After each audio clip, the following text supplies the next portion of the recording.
पौराणिक कथाओं के अनुसार भगवान राम ने त्रेता युग में सारे कार्य संपन्न कर लिए थे और उनकी सारी लीलाएं समाप्त हो चुकी थी। धरती पर उनके जीवन की अवधि भी समाप्त होने का समय आ चुका था।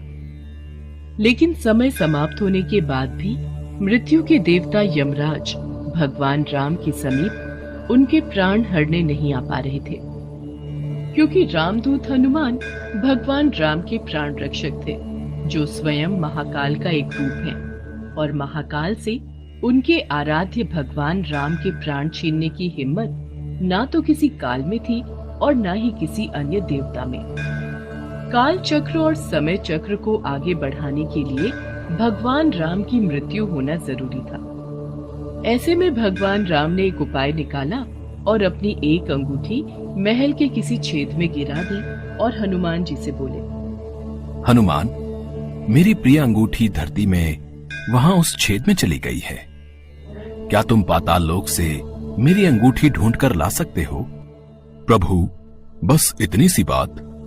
मैं अभी जाता हूं और शीघ्र ही आपकी अंगूठी लेकर आता हूं। हनुमान जी अंगूठी ढूंढने पाताल लोक में चले गए। वो अंगूठी को पकड़ने जाते और वो और नीचे चली जाती। हनुमान जी पाताल लोक में पहुंचे। वहां वो नागों के राजा नागराज से मिले। नागराज ने उन्हें अंगूठियों से भरा एक कक्ष दिखाया। इस कक्ष में बहुत सारी अंगूठी रखी हुई हैं। आप प्रभु राम की अंगूठी ढूंढ सकते हैं। यहां तो बहुत सी अंगूठियां पड़ी हैं।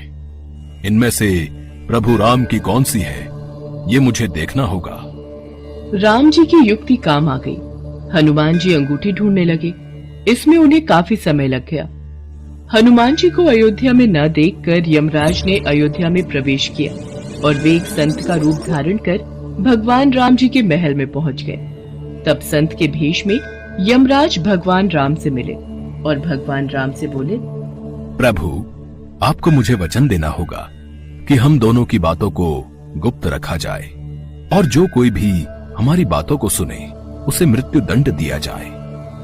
आप निश्चिंत रहिए, मैं इसी क्षण सभी द्वारपालों को बाहर भेज देता हूँ। राम जी ने लक्ष्मण को बुलाया और उनसे कहा, लक्ष्मण, ये मुनिवर मेरे साथ कुछ गंभीर वार्तालाप करना चाहते हैं।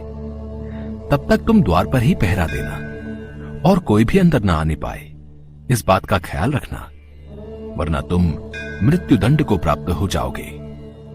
जो आज्ञा भैया, मैं आपके आदेश का पालन करूंगा।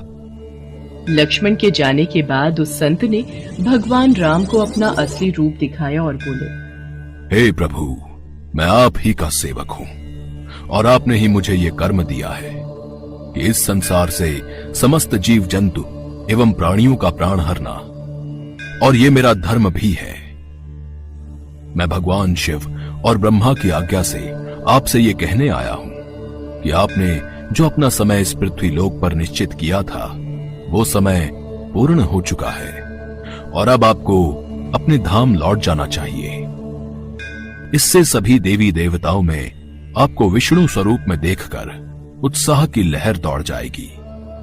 इस पर भी हे प्रभु, आपको कुछ और समय इस पृथ्वी लोक पर बिताना है तो आप रह सकते हैं। भगवान राम तो अंतर्यामी है। वो यमराज की बातों को सुनकर मंद मंद मुस्कुरा रहे थे। भगवान राम और यमराज के बीच वार्तालाप चल ही रही थी कि इतने समय में भगवान राम के महल में दुर्वासा ऋषि आ पहुंचे। प्रणाम गुरुवर, कहिए मैं आपकी क्या सेवा कर सकता हूँ? हमें भगवान राम से मिलना है, अभी तुरंत। गुरुवर महाराज, भैया राम अभी किसी से नहीं मिल सकते। उन्होंने किसी को भी कक्ष में न आने का आदेश दिया है। मैं उनके समक्ष नहीं जा सकता। लक्ष्मण की बातों को सुनकर दुर्वासा ऋषि को क्रोध आ गया और वो श्राप देने लगे। मेरा इतना घोर अपमान! अगर मुझे राजा राम से नहीं मिलने दिया गया तो मैं पूरी अयोध्या नगरी को अपने श्राप से जलाकर भस्म कर दूंगा। अगर मैं इन्हें भैया के महल में जाने दूं, तो सिर्फ मुझे ही मृत्यु दंड मिलेगा, लेकिन अयोध्या नगरी तो बच जाएगी। गुरुवर, मैं भैया को आपके आने की सूचना देकर आता हूँ। लक्ष्मण भगवान राम के कक्ष में चले गए। लक्ष्मण को सामने देख भगवान राम चौंक गए और यमराज अंतर ध्यान हो गए। राम जी दुखी हुए कि एक राजा होने के नाते उन्हें लक्ष्मण को मृत्यु दंड देना होगा। राम जी ने अपने कुलगुरु से इस विषय में वार्तालाप किया। राम, किसी अपने का त्याग करना भी मृत्यु दंड के बराबर है, इसलिए तुम लक्ष्मण का त्याग कर दो। लक्ष्मण ने गुरुदेव और राम जी के बीच हुआ वार्तालाप सुन लिया और वे श्री राम से बोले, भैया, आप मेरा त्याग मत करना, मैं ये सहन नहीं कर पाऊंगा। आपके वचन का पालन करते हुए मैं स्वयं ही अपने शरीर का त्याग कर दूंगा। लक्ष्मण ने अपने भ्राता श्री राम का वचन निभाने के लिए अयोध्या की सरयू नदी में समाधि लेकर शेषनाग का रूप ले लिया और फिर भगवान विष्णु के निवास स्थान क्षीर सागर में जाकर उत्पन्न हो गए। उसके बाद भगवान राम भी लक्ष्मण के वियोग में थे। उन्होंने भी सरयू नदी में जाकर जल समाधि ले ली और अपने परम धाम को चले गए। उसके पश्चात हनुमान जी जब अंगूठी लेकर वापस लौटे तो प्रभु राम को महल में ना पाकर हनुमान जी बहुत दुखी हुए। प्रभु, आपने जानबूझकर मुझे पाताल लोक में भेजा था ताकि मैं आपको रोक ना सकूं। प्रभु, आपकी आज्ञा पाकर मैं धरती पर ही रहूंगा और जहां कहीं भी आपके नाम का भजन और कीर्तन होगा, वहां मेरी कृपा हमेशा बनी रहेगी।